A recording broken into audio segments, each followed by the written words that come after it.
All of that and lots more keeping me company. My panel tonight, I've got Kelvin McKenzie, the former editor of The Sun, and Bill Rammell, the former Labour MP. But before we get stuck in, let's give you your 6 o'clock news headlines.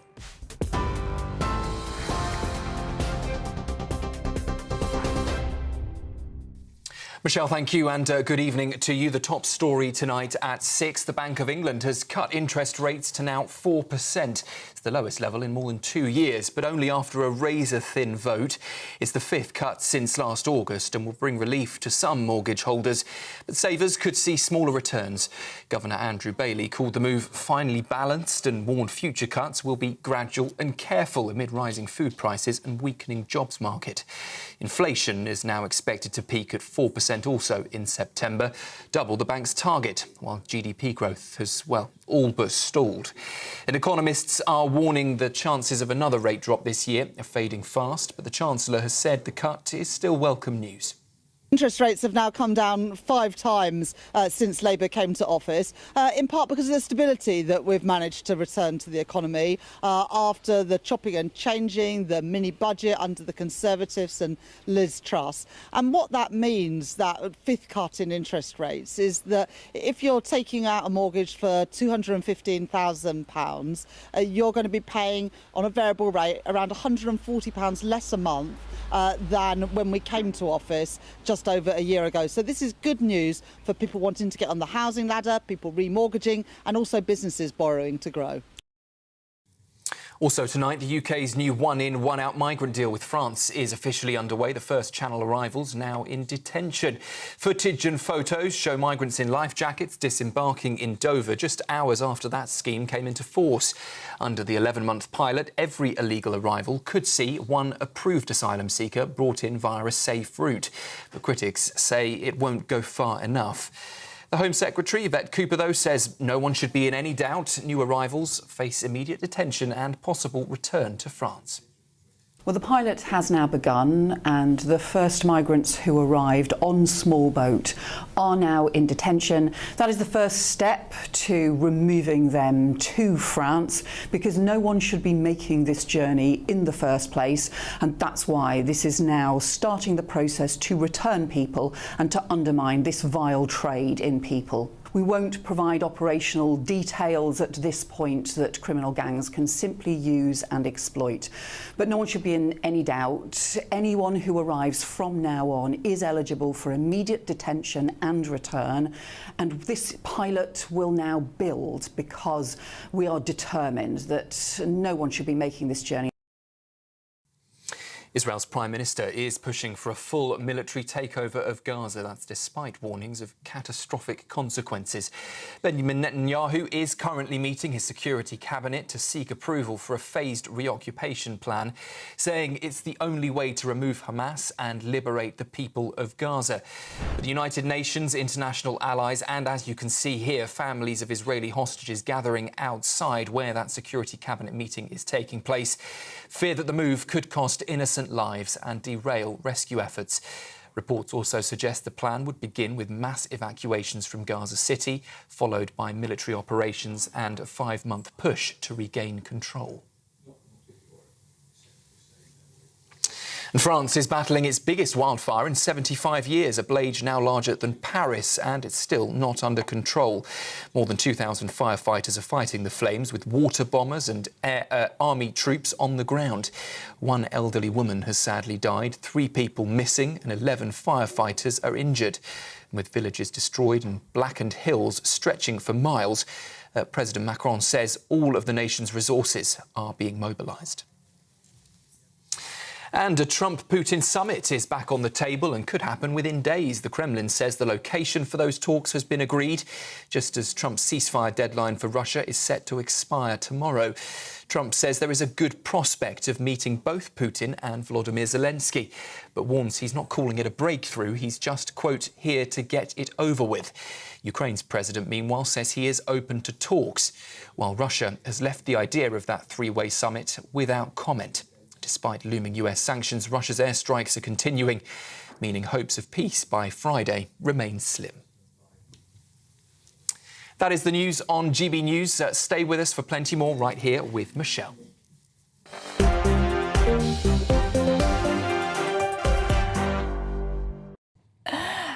everybody. Welcome to Dewbs & Co. I am Michelle Dewberry, keeping you company until 7 o'clock tonight. Alongside me, someone who always makes me laugh, Kelvin McKenzie, the former editor of The Sun, and Bill Rammell. We need to work on your humour, Bill. We'll get there. We'll get there. Former Labour MP alongside me tonight. Welcome to both of you. You're also very welcome at home as well. You can join the conversation in all the usual ways. You can email me, gbviews@gbnews.com. You can go to the website, gbnews.com/yoursale. Of course, you can tweet or you can X me now. We've spoken at length, haven't we, about the, it's not 1 in, 1 out, it's something like 17 in, 1 out. Anyway, today, the government have been talking tough and actually showing that they mean what they say. They've released some new footage about these Channel migrants being detained. Without further ado, let's cross the line to our home and security editor, Mark White. Good evening to you, Mark. Bring the viewers up to speed with what has been going on. Well, Michelle, I think the first thing to say is this is welcome.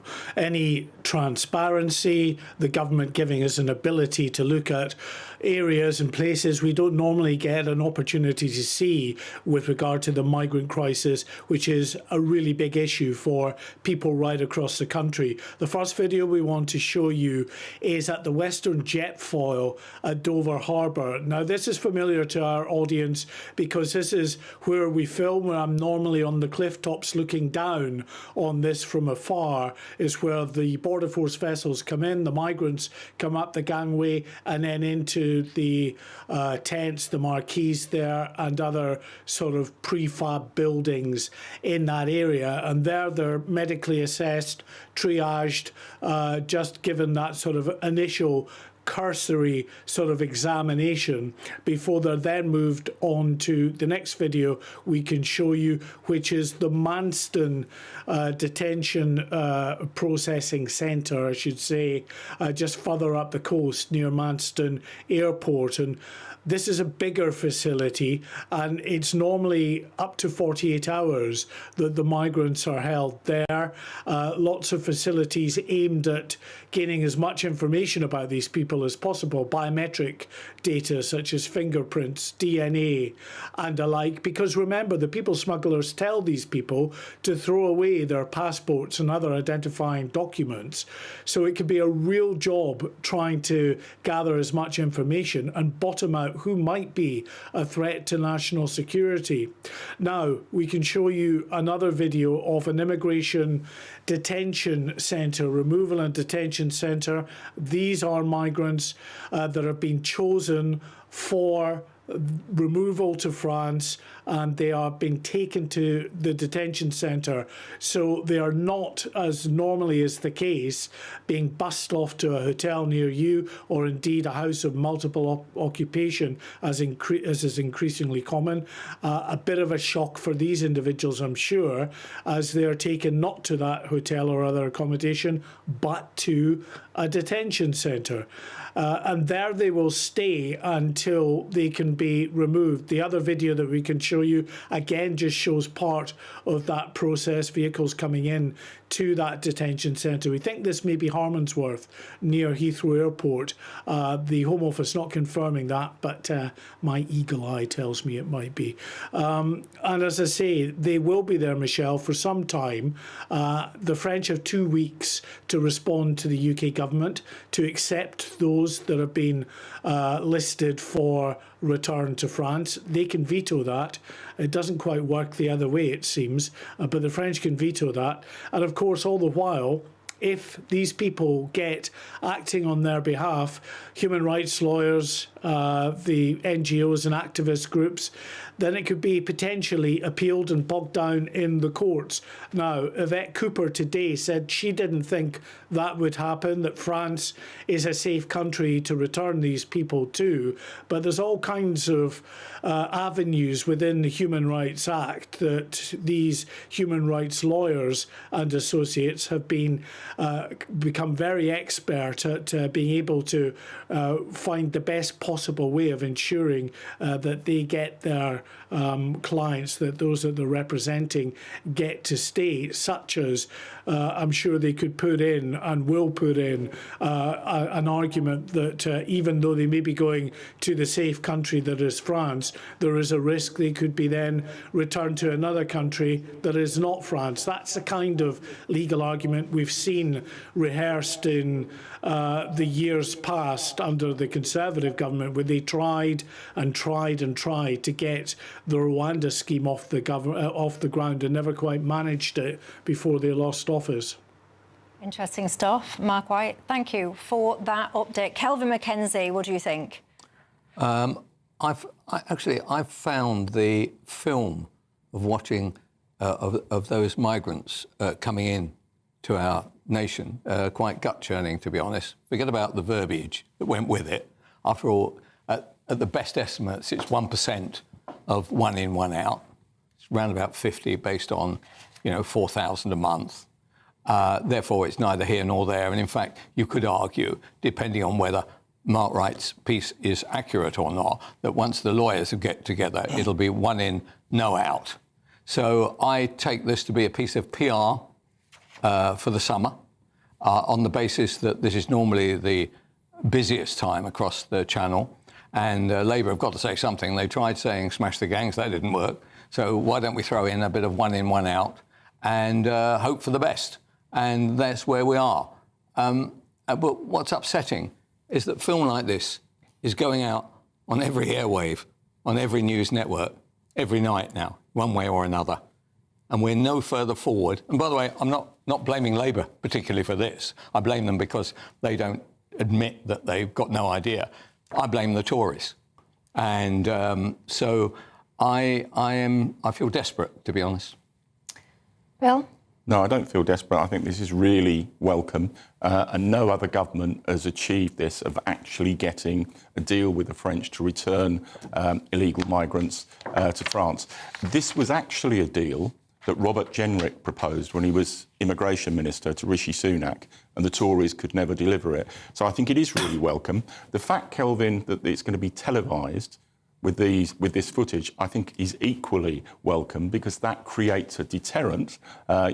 Migrants will be able to see that you can come here, you can immediately be put in detention, and potentially you can be returned to France.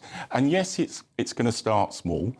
It's a trial, and it's taken huge political and diplomatic heavy lifting to get the French to agree to this. More importantly, to get the European Union not to block it. And we've got there. So we start small, you test that it works.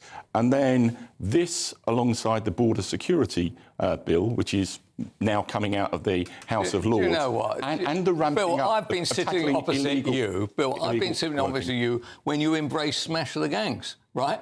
Yeah. And so, look. All it is more words. Hold on, Kelvin. The legislation to smash the gangs hasn't yet received royal assent. Once it does, you talk to police insiders and they think it will have an impact. There's not a silver bullet here. This is hugely challenging and complicated for any government. Well, I wish the silver bullet were fired at the smugglers, as you well know. I'm in favour of sending our either the SBS or the SAS into these other countries and actually solving the problem in a rather more violent way, since I guarantee to you no normal legislation run by normal politicians of any kind is going to work until we get a Farage-like figure who decides we are pushing these people back. Do you know what? The last Labour government, of which I was a member of, we cut asylum numbers from 100,000 a year to 20,000 by the time we left office. But it was a multi-pronged approach, and it took 5 or 6 years. Yeah, but the world's moved on since then, though, Bill. Sorry? The world's moved on since then. But it was a multi-pronged approach, and that's what you need now.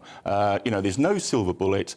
Yes, you need the border security bill. Yes, you need this deal with France. You need a lot more returns agreements across the world, and you need a massive crackdown on illegal working, and the government is ramping that up. All those things together... Come on, when you say the government's ramping it up, illegal working, so this annoys me a little bit, illegal working, so the government talk all this tough rhetoric, they turn around, everyone knows, everyone with a brain cell knows, that these guys are going to work for delivery companies like, not exclusively, things like Deliveroo, Uber, those kind of people.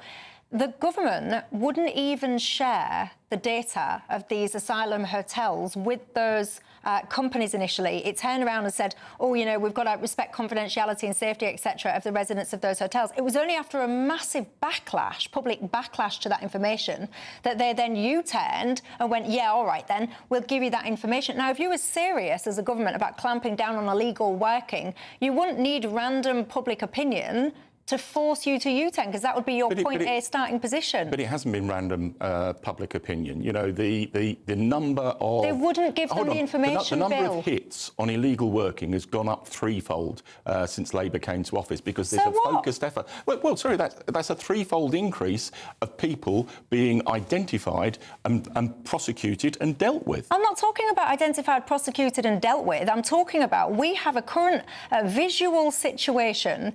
People are being enticed to cross over this channel to go and work in the economy of delivering food.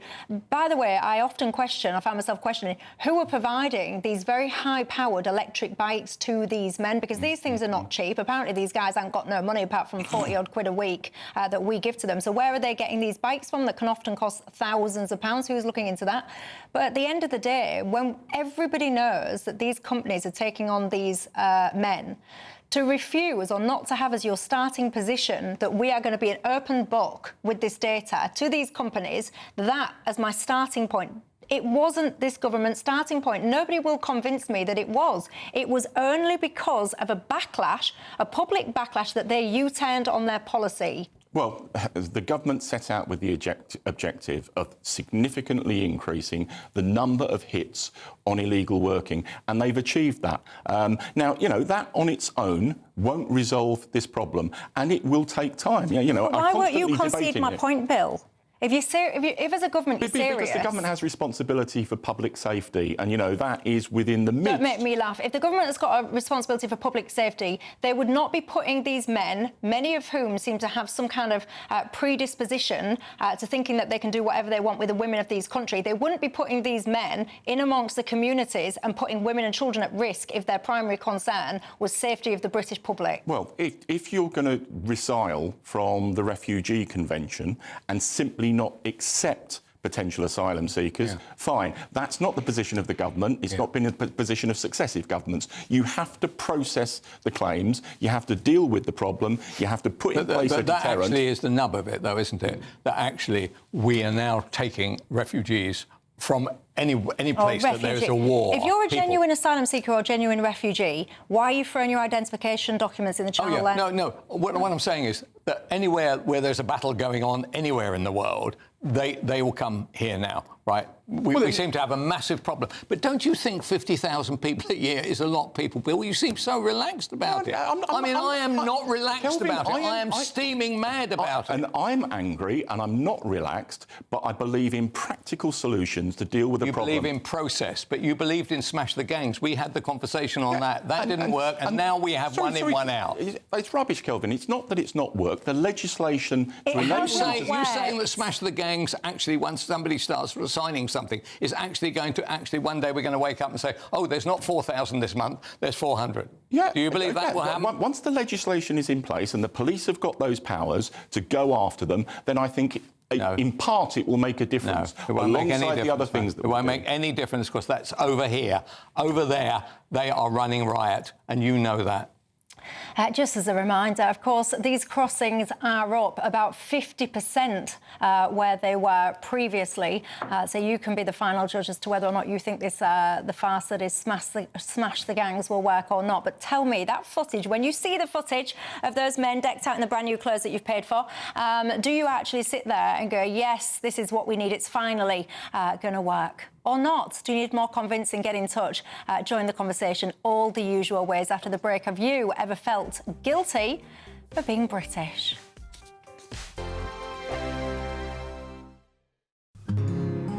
This is our country, and we think it's amazing.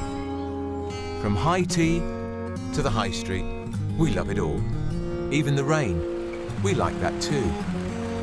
There's nowhere else we'd rather be. That's why we're here to be the fearless champion of Britain, its voices and its values.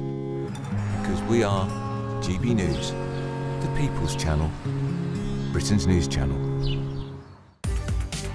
From the school run to the home run, watch a new show for all of Britain. So he can say whatever he wants. A straight-talking show where all voices are heard. And, you know, when are we going to stop talking about smashing the gangs and actually do it? With the stories that matter from every part of our country. There's a bit of a crash landing there for your Chancellor. Bold, fearless and standing up for you. That's me, Martin Dewbs, 3 p.m. till 6 p.m, weekdays, here only on GB News. The People's Channel, Britain's news channel. Westminster's full of talk, but out here, it's the real world. Am I allowed to talk now? No, that's it. This is where it matters, real people and real lives. That's what politics is all about. In fact, has Trump made a good start? No. Straight answers, no spin, and just a couple of pints. How many fingers have I got up? About 10. So join me for Lee Anderson's Real World every Friday at 7 p.m, only on GB News. The People's Channel, Britain's news channel. You want to know what's really going on in the corridors of power? Labour don't know what to do with you half the time, and that makes you quite lethal in the chamber. Get behind the headlines with Chopper's Political Podcast. Join me, Christopher Hope, as I sit down with the great and the good of British politics. We'll see where this ruling takes us. These are the stories shaping our nation. Chopper's Political Podcast, available now on all platforms. Listen in and stay ahead. You've read the headlines, you've heard what those in power have to say. How about now we actually get to the truth? They would pay attention. We go beyond the political theatre and tell you what's really going on behind the scenes. For a massive council tax hike, one of the biggest in the UK. Others follow their lines, but we go off script. You sound like a broken record, you say that week after week. Cutting through the narratives and giving you unique perspectives. That's Ben Leo tonight, Saturdays and Sundays from 9 p.m. on GB News, Britain's news channel. Exciting news. Every Friday, my Patrick Christie's Tonight Show is going to have a twist to it. We're welcoming some special guests. You. That's right, on Fridays I'm going to be doing my show in front of a live studio audience because this show is about you and what you have to say. It's going to be the same big debates, same big topics, same big opinions. But every Friday night at 9 p.m, you are invited to come on down to Patrick Christie's Tonight to be a part of the action. Only on GB News, the People's Channel, Britain's news channel.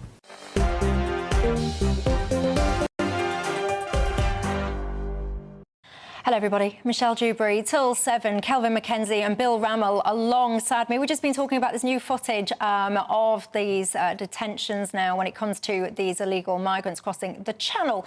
Kelvin, before the break, was saying that actually you feel quite upset about this. And I feel like there is such a sense now, and it's such a cauldron of emotions because people feel livid, they feel upset, they feel afraid, they feel despair, they feel helpless, they feel this fury when you think about all the financial side of it. They feel their lives being directly impacted because you might used to live next door to a family, a nice little family that you've known for goodness knows how long in your terraced house. You've now had that terraced house next door to you converted into a 4 or 5 bedroom HMO packed full of, 5 random Albanian guys now overlooking your back garden with your kids in it playing.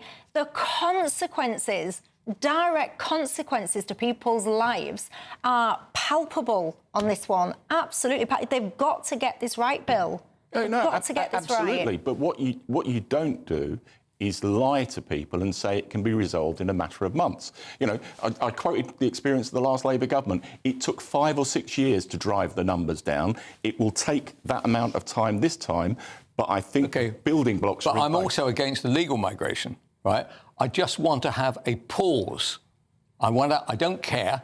I don't care what business says. I don't care what demands there are. I just want there to be a pause. Our nation is changing before our very eyes. Look, There are examples of good people coming in, but there are examples, as we have seen just of late, of very bad people coming in. And I don't want any more of it right now. And Kelvin, there's already been significant progress on the legal migration front. The numbers have halved, and I'll give them their credit. That was in major part because of the measures at the fag end of the last Tory government that they took. But that squeezed the system. I can envisage a situation where net migration and 1 million a year was completely unsustainable and indefensible. I can see in 4 or 5 years net migration down to about 100, 150,000. Then you can have a realistic debate. I think you Bill, do the need damage some migration. the damage has already been That's where done, Michelle's Bill. right. The damage to this country of uncontrolled immigration, whether that is legal immigration or illegal immigration, it has been completely uncontrolled. It has changed the fabric of this country forever. And I would say it, wouldn't I? But the system that the present government inherited from the Tories was utterly broken. And that's why we're having to play catch-up and deal with the problem. But this is why The Tories, thrive. I absolutely detest Boris Johnson. Right, OK, he came in on one thing, and I signed up for that, right? I suddenly discover a bloke who never concentrates on anything. Right, anybody with their hand out, he invites them in. He can't do anything about the channel. He shows no interest. He eventually gets turfed out. Then we have another couple of no-hopers, right? Being a Conservative was an absolute nightmare, actually, during that last administration from 2019. And it's actually worse than that. I still don't... It can't be worse than that, Bill. Oh, yes, it can. It's called Keir Starmer. Yes, I correct it. But what I mean is, I don't understand why and how Johnson let the numbers rip. Yeah. But you know what? He's idle. He's idle. He is, absolutely. All right, you don't have to be Gordon Brown, right? You don't have to be sitting there going, oh, although I wouldn't mind a bit of that sometimes, right? But he was a guy who basically, if he could have a few drinks and have a laugh and read The Spectator at night, he'd be laughing. Do you know what? You're absolutely right. When I was Higher Education Minister, he was my shadow for 2 years. Yeah. And he was funny, he was amusing, but deeply unserious, never did his homework and never got to grips with the detail. I've got to tell you, I don't know about you, but I find it quite cathartic having a rant, getting it out of the system about what's going on, because honestly, I feel like you. I absolutely despair. I despair at the state of the nation. I want to get hold of politicians, shake them, bang their heads together. I think that they are absurd, many of them. The other thing that's happening is I happen to have some quite wealthy friends. Oh, okay? do you? Actually, the fact I've got any friends is probably a miracle. Right? They're lucky. They're lucky. Right? They're all going. It's Malta. It's Dubai. I'm thinking of going to Australia. My neighbour, right, his son is off to Dubai, and he, unbelievably, is my age, he's thinking of going to Spain. Right? Unbelievable. Right? So it's OK if you've got a few bob. You can get the hell out of it, OK? Unfortunately, we're here. And I don't want to see the country change anymore. I just don't. I want us to have a pause and let's see whether there is another way without us completely changing the basis of our nation. Well, do you know what? On GB News, we try and be an island of common sense amongst some of this absolute lunacy, I tell you. I was just about to say, we try and be an island of common sense. The problem that we've got is the country that we are surrounded by. It just seems to get more and more ludicrous by the day, because if I ask you, have you ever felt any guilt at being British, what would you say? I can safely tell you that my answer to that is absolutely not. Anyway, HMRC, I mean, I don't even know why anyone would even think that this was a good idea in the first place, but they essentially had this employee seminar titled The Guilt of Being British. It was supposed to be an hour long, held during the day, and it was promising to cover the emotional weight of colonial history. I've got to tell you, they've rode back on that quicker than a quick thing from Quickland. They're not doing it anymore because, if you guessed it, public outrage. You wrote a piece for the GBNews website. Very good piece, Kelvin. Oh, really? Tell us. Yeah, I thought it was all right. I didn't read it. I just looked at the pictures. But exactly. Go on. So tell us. I thought you were colouring it in. But I've got it. Look, I've got it. I've got it in front of me. Look, I have been doodling on it all over the place whilst we've been talking. You're but sure anyway, I wrote it? Actually, yeah, it's not yours. Was it AI? No. Carry on. So that's why you thought it was a good piece? Yeah, no, I'm only teasing you. It was good. It was good. But it wasn't actually on this piece. I was talking about something else. Yeah, but anyway, talking about just our friend, the homeless. Take the glory. Take the glory. Right. Brilliant piece by somebody else. I was was trying to pretend I'd read your article. You ruined it for me. Anyway, go on. What do you think about look, if they have guilt about being British, by all means, have a meeting about it. You know, have a long meeting about it. Have it as long as you like, but have it after work. It's got absolutely nothing to do with your paid employment. Have you ever felt guilt at being British? I hadn't, but do you know what? The funny thing is now, when I look at any subject, any kind of story about race, and everything is about race, can I just congratulate somebody, probably GBNews, but something's happened. You couldn't talk about race 5 years ago.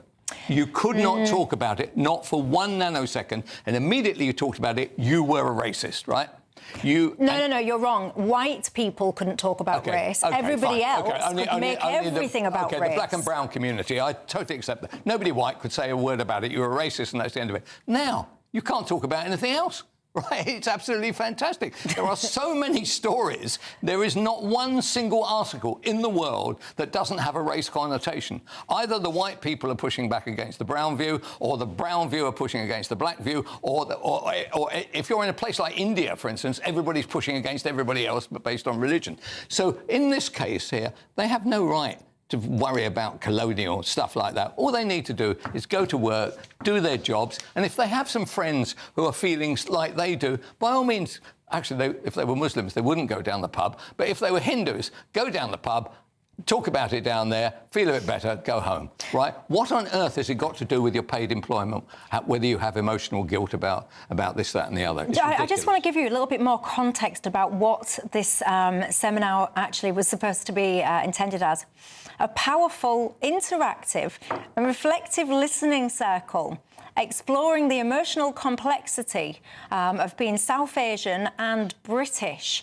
You would be, during this seminar, considering the duality of identity, balancing heritage and belonging, and the emotional effects of colonial history and the inherited trauma.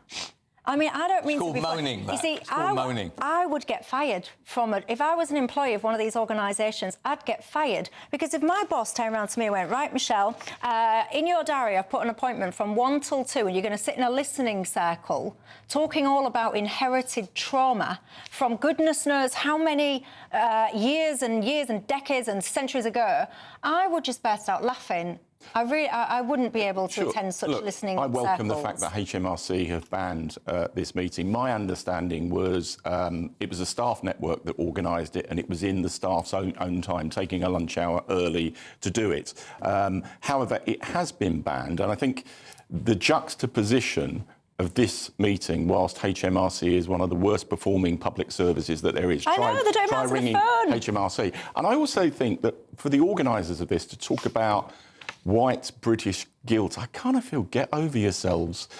You know, the idea that collectively we are responsible today for what our grandparents and our great-grandparents did almost 100 years ago is for the birds. And I think there's an element of this debate that's utterly misleading for other, you know, the former empire and the Commonwealth, because the demand for reparations, right? The figure for the UK is £20 trillion.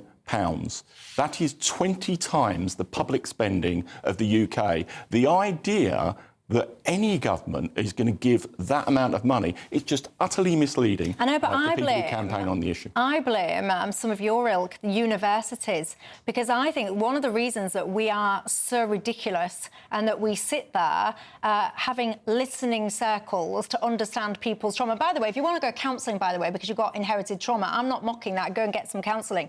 But the fact that workplaces would designate this an important and proactive use of workplace time is ridiculous, but I blame it on graduates that have been indoctrinated in educational settings that are now so left-wing. I mean, heaven forbid you have a right-leaning perspective in a school or a university. I dread to think what would happen to you. But I blame it on universities, pumping young people's heads full of this. I was a vice-chancellor. I know, that's why I'm aiming it at you. That's why I'm looking at you square in the eye. I blame it on you. There was no indoctrination. There is, in my view, a culture amongst too many students and some academics of not being open to free and open debate and not confronting views that they disagree with. That that's a different argument. Universities do are you know what I was indoctrination told factories. by? I was told by Saudis that the Saudi establishment don't want Saudi students coming to England because they think they will actually be turned left by and then come back and cause them a problem. They don't want their bright students to come to British universities. Well, they say it's dangerous for them. There and yet you they go. still come. Coming up after the break, we will get round to that fabulous article that Kelvin Mackenzie wrote, I promise. Didn't I write. also want to ask you, if you're a football hooligan, do you think you should be branded with a spray which identifies you for months on end? I'll see you in a few minutes. Ready to soak up that holiday sunshine? Won't we need some cover? No worries. All sorted. All Clear Travel Insurance sponsors GB News Travel Destinations Forecast. Looking ahead to tomorrow, and the weather across southern Europe is looking pretty dry for most places, albeit a bit of rain is pushing across Madeira. Meanwhile, for Spain, Portugal and even France, the heat is continuing to build, so temperatures for some could be getting into the high 30s, maybe even low 40s through the weekend. Meanwhile, across parts of Italy, Greece, even into Turkey, lots of dry and hot weather here, and that's how the outlook is looking as well, staying largely sunny. All Clear Travel Insurance sponsors GB News Travel Destinations Forecast. Hello there, good evening. Welcome to your GB News weather update from the Met Office.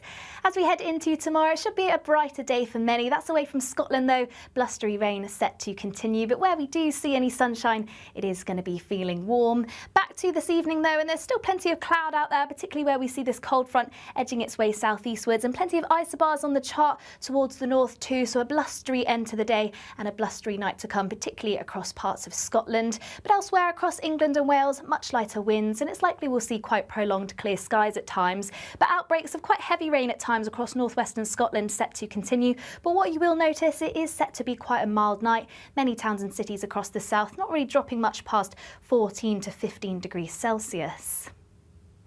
Then to start off in the morning across Scotland, it is going to be unsettled. Still those blustery winds continuing, particularly around exposed coasts, and some quite heavy showers at times too, once again mainly across northern Scotland. Northern Ireland may pick up the odd shower or two, but across the rest of England and Wales, it should be mostly dry and bright. There may be some patchy cloud around, particularly across parts of Devon and Cornwall, parts of Wales and western areas of England, but that should lift and clear through the morning, leaving to plenty of sunny spells by the afternoon. But once again, a very different story across Scotland. Plenty of cloud here, some heavy outbreaks of rain, and still those strong winds around exposed coastal sites. But elsewhere, England and Wales, plenty of sunshine, and temperatures will be up by a degree or two, so feeling warm, highs of around 25, possibly even a localised 26 degrees Celsius.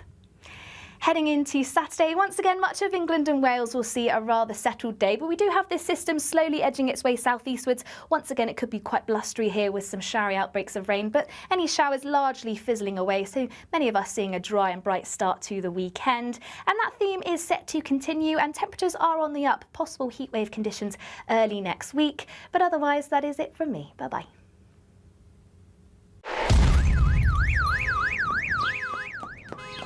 Crash Law 24 sponsors GB News Traffic and Travel Report. Good evening. This is the latest AI travel news from GBNews.com. High winds have closed the A9 Dornoch Bridge to high-sided vehicles. The M4 westbound is shut for maintenance from junction 24 Coldra to junction 28 Tredegar Park.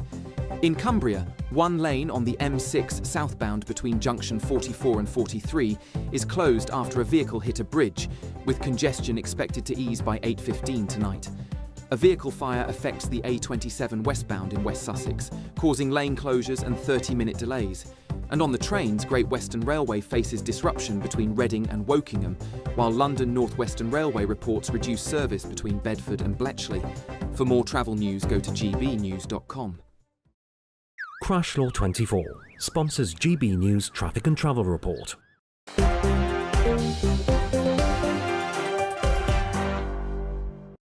Hello, everybody. Welcome back to Dewbs & Co. with me, Michelle Dewberry, Kelvin McKenzie, the former editor of The Sun, and Bill Rammell, the former Labour MP. Gary on Twitter says that Bill said that immigration might get down to 150,000 a year in 5 years' time if we're lucky. He fails to point out that would be like importing the population of Warrington or Sunderland every year. That might be his idea of sorting immigration, but Gary says it sure as anything is not mine. Karen says, Michelle, I am in despair of the state of our country, but what can we do to improve our public services and increase access to them? She says all she can see is more and more people coming in, making it harder and harder. Haley says, why isn't anyone saying that the UK should provide the same level of benefits that France currently is? Why do we seem to be giving so much more? Jules says, Kelvin McKenzie is right. This is another gimmick when it comes to these deportations. And someone else says, what nonsense of this footage of these deportations. Police our borders, stop them entering and turn them back to France. That is what is called leadership. And my favourite comment says, Kelvin McKenzie is an arrogant, horrid man. He thinks he knows everything, when actually all he does is talk waffle. He belittles Boris Johnson at every opportunity, but he needs to be told that Boris Johnson is 100 times the man that Kelvin is. And I think Kelvin's all right. I think he's all right, actually, Von. It was Von that said that. I've got to say, Kelvin McKenzie, these are hard times, but you always make me laugh, because that's what you've got to do in this world. We've just got to laugh, and if we can't have a bit of banter as well amongst ourselves, then what can we do? Heaven forbid the day when actually I can't mock you and you can't mock me. That'd be a very sad day indeed, wouldn't it? It would. Anyway, look, I made out that I'd read his article, his wonderful article, and I got my articles mixed up, but I will give him credit. He has done a good article on GB News' website. You can see it there. There you go. The Homeless Minister's colossal hypocrisy should be the final nail in Labour's coffin, says the legend that is Kelvin McKenzie. Well, What's the I think the. By the way, there's a play I'm going to be in next. I'm going to be part of next spring, so it's going to be at the King's Head, and it involves Murdoch, Brenda Dean, and me. Really? So, yeah. So anyway, I met the playwrights yesterday, and so I may be hopeless, but there's going to be somebody playing Kelvin McKenzie, so that will be something. So there you go, Von. Stick that in your pipe and smoke it. It's going to be a whopping, yeah. So, yeah, there you exactly. go. Stick that in your pipe and smoke it. Right, Who's playing you? Anyway, back to the time. So this woman. Whose name I can no longer remember, but it ends in Ali. So she was born in Bangladesh, came here, has had a glittering career. Rushanara Ali we're talking about. Yes, had a glittering career in which, among her other triumphs, was that she was voted in a Guardian analysis as UK's most prominent Muslim. And she's done something. She's done some social cohesion for the Home Office, I think. She's done some stuff for the Foreign Office. And so for the last 15-odd years, she's been MP for Bethnal Green and Stepney. And basically, she's an untouchable. And in that untouchable, when you become, you will know about this, Bill, that when you become a minister and you've had an untouchable run like that, you actually become overarching and make a mistake. And she, as the Labour's homeless minister, has made a shocking error. So she kicks out 4 tenants. They had a 1-year, I think they had a 1-year lease anyway, so she was entitled to let them go. She said she was going to sell the place. This was a place worth, I think, 800,000 quid. It's near the Olympic Stadium.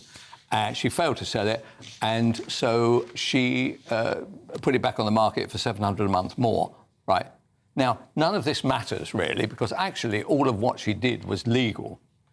But there would be a moral aspect to it, which, of course, as the homelessness minister, it would have been an important aspect, the moral. I know that moral doesn't have much to do with the Labour Party, but now it's been exposed thanks to the paper. And the question that Starmer faces, at what point does he move her? If he moves her too quickly, he gets accused of Islamophobia. He's not going to move her. If he doesn't move her, every time she appears on any media show, and she'd be very welcome, by the way. Yeah, she's very welcome indeed. Here, right, that, by the way, I would like to see. Right, all that happens is the first part about it will tell me about kicking out the 4 tenants.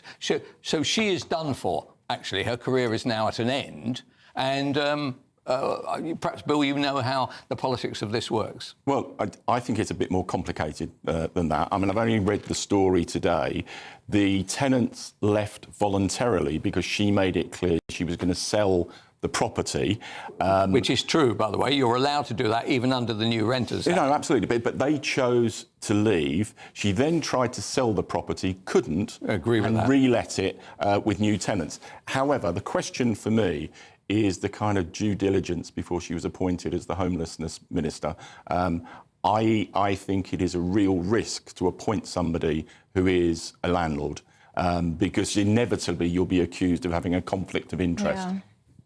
There you go. Well, I've got to say, a spokesperson for Rushnara Ali said Rushnara takes her responsibilities seriously and she complied with all relevant legal requirements. Well, there you go. You can make up that story what you will. After the break, my favourite story, I can't lie. Do you think that football hooligans should be branded with a DNA tagging spray which would identify them for months on end? See you in a minute.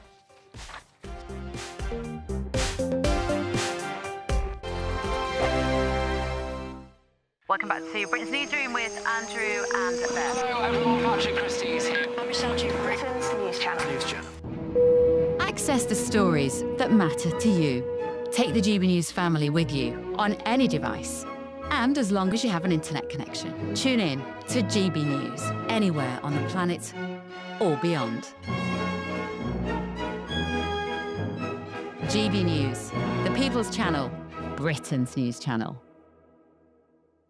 At GB News, we love to hear from you, our loyal community. So drop us a line at gbnews.com/yoursay. There you can talk to each other and also to the presenters live on air. gbnews.com/yoursay, because GB News is your channel, Britain's news channel. It's Patrick Christie's Tonight, and here we do things differently. It's explaining the absolute madness of this, doesn't it? It's explosive. I mean, this is very good. It's lively. 850. Your government sat there, Sean, and it did nothing. It's controversial. And the Middle East has been in turmoil since before I was born. It's everything you need to kickstart your evening. Everyone's had their Weetabix tonight. I love to see it. That's Patrick Christie's Tonight, weeknights from 9 p.m. Only on GB News, the People's Channel, Britain's news channel. Join me, Nana Akweer, for an informative, interactive news programme with a difference. It's fun. Oh, no, you didn't say that, Dave. I'm so surprised. I think there's an element of truth to that. Join me from 3 p.m. every weekend, only on GB News, Britain's news channel.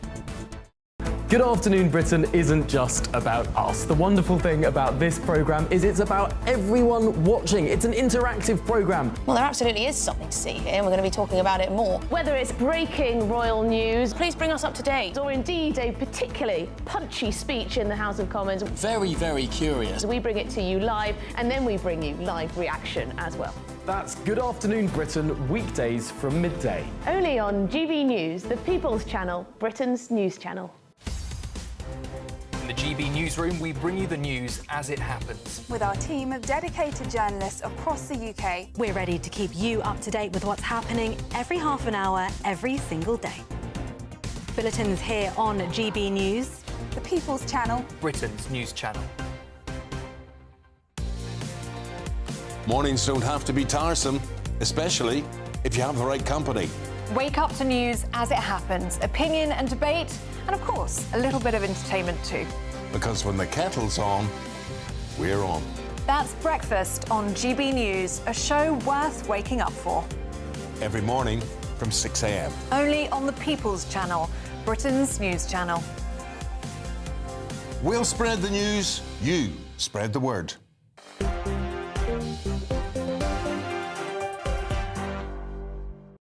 Hello, everybody. Welcome back. Alongside me, Kelvin Mackenzie, Bill Rammell, and I am Michelle Dewberry with you till 7. Now, if you are a bit of a wrong, and in this particular instance, a football hooligan, do you think that you should be sprayed essentially with a tagging spray that would basically mark you for months to come?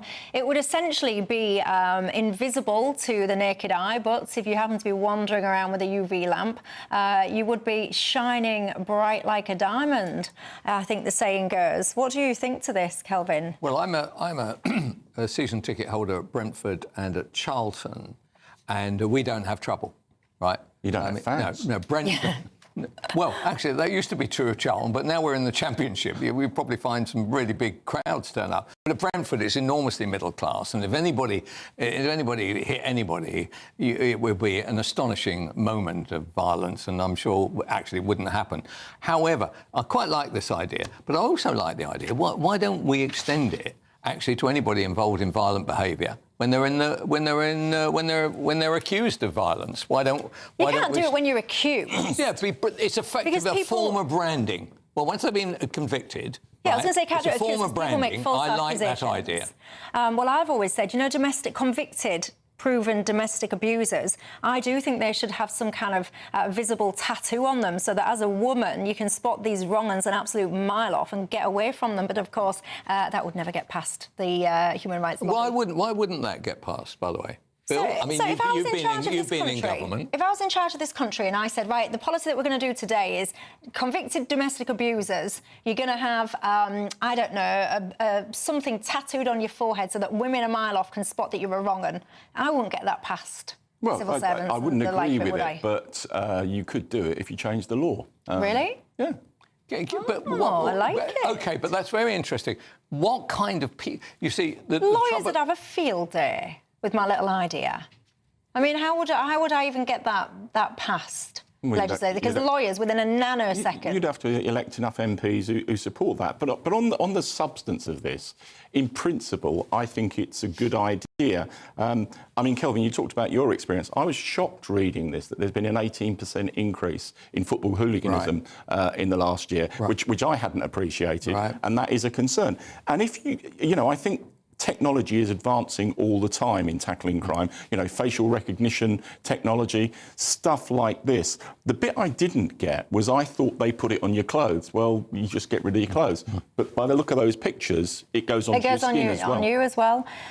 So they'll be rolling this out at all League Two games. This is the plan, ladies and gents. They had a successful trial at Crewe Alexander's defeat to Port Vale. This is where they tested this. They thought it was quite good, so they're going to roll it out.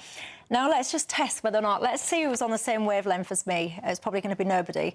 If I say to you, Accrington Stanley, what pops into your head?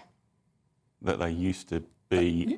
they went bankrupt and were out of the league and have come back. What pops into your head? And you can answer, you can play along at home. Accrington Stanley, nothing. Nothing. Well, is it a club from the northeast? Well, you're obviously not on my wavelength, and I'm sure you'll all be delighted about that. But maybe some of you at home are. I cannot hear, and I will never be able to hear the name of the club, Accrington Stanley, without thinking back to a milk advert. There used to be this milk advert, right? And I can't remember who it was. I want to say it was Ian Rush or someone, but I might be making that detail up. They used to have these bottles of milk, these little kids. They were little tiny kids, and they used to have this milk, and they used to say, when I grow up, I want to play for Accrington Stanley. And then the other kid used to go, Accrington Stanley? Who are they? Exactly. Nah, get off. Give me some. Give me some. Nah, get off. If you were listening on the radio, you can't actually see the way that Kelvin is looking at me like I am the most stupid person he's ever heard. Well, what year was that? I don't know what year the Accrington Stanley milk advert was. No, well, you can remember it. Right, I'm going to Google it. Right, I'm going to Google it while we're talking. Yeah, I think... Can I just say about violence at the football grounds? Somebody told me that at half-time, the queues for the men's loo, actually the cabins, are longer than the queues for the beer. And that the reason for this may be because people are taking drugs. 1989. Sorry to interrupt you. Right, and they're taking drugs, and that is leading to more violence than had been expected, to be fair. Yeah.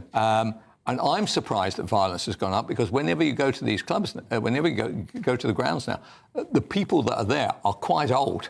Right, I don't know what the demographic is, but it's certainly moving that way. But we've got to grip it because go back to the late 1980s and football hooliganism was a major problem in this country. However, I think there's been a diplomatic incident created this evening because someone from Hull impersonated a Scouser and you're on a slippery slope. Well, I would have done a great accent, but it was a bit off-putting the way that Kelvin was looking at me like I was absolutely moronic. Well, anyway, look, that advert, 1989. Go and Google it, everyone. It's absolutely iconic. And if you know, you know. Anyway, look, Tony's got in touch saying best live debate show on TV. You can have Kelvin on every night. He says it as he is. He's funny and he's direct and he's entertaining. And P.S. Bill is all right as well. Well, there Bill. you go. Thank you, Tony. A tribute Listen, from GB News. we've got to go. We've got to go and watch milk adverts. Have a good night, everyone. I'll see you tomorrow night. Expect warm spells with the odd rude interruption. Box Boiler sponsors the weather on GB News. Hello there, good evening. Welcome to your GB News weather update from the Met Office.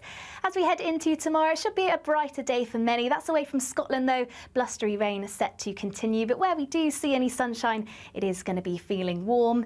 Back to this evening, though, and there's still plenty of cloud out there, particularly where we see this cold front edging its way southeastwards, and plenty of isobars on the chart towards the north too, so a blustery end to the day and a blustery night to come, particularly across parts of Scotland. But elsewhere across England and Wales, much lighter winds, and it's likely we'll see quite prolonged clear skies at times, but outbreaks of quite heavy rain at times across northwestern Scotland set to continue. But what you will notice, it is set to be quite a mild night. Many towns and cities across the south not really dropping much past 14 to 15 degrees Celsius.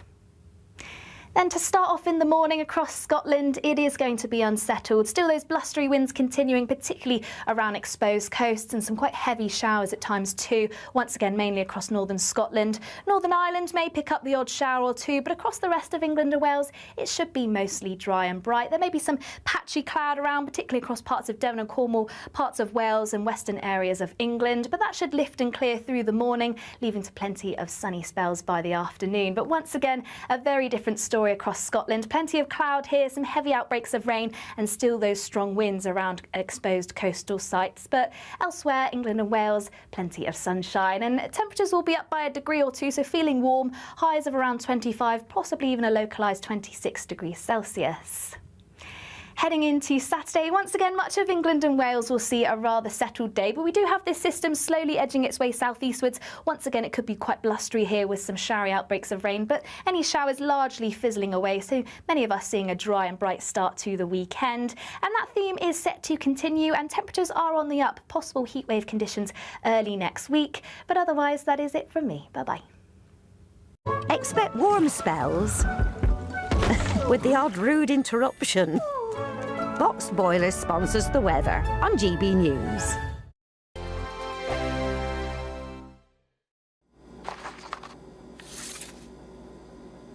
Crash Law 24 sponsors GB News Traffic and Travel Report. Good evening, this is the latest AI travel news from GBNews.com. The A76 is closed at Luga Water in Cumnock due to roadworks. Drivers should follow diversion routes. Roadworks on the M4 from Junction 24 Coldra to Junction 28 Tredegar Park are causing closures. A bridge strike on the M6 southbound in Cumbria between junctions 44 and 43 has closed one lane. The M25 anti-clockwise in Kent faces interruptions due to a broken down vehicle between Junction 3 and Junction 2. And on the trains, Great Western Railway has disruptions between Reading and Wokingham, and London North Western Railway has reduced services. For more travel news, go to gbnews.com. Crash Law 24 sponsors GB News Traffic and Travel Report. This is your chance to live mortgage or rent-free for an entire year. We'll give you a cash lump sum that will cover 12 of your monthly mortgage or rent payments, up to an incredible £20,000. Plus, we'll add £5,000 on top of that for you to treat yourself. You have to hurry though, as lines will close on the 29th of August. For a chance to win, text WIN to 63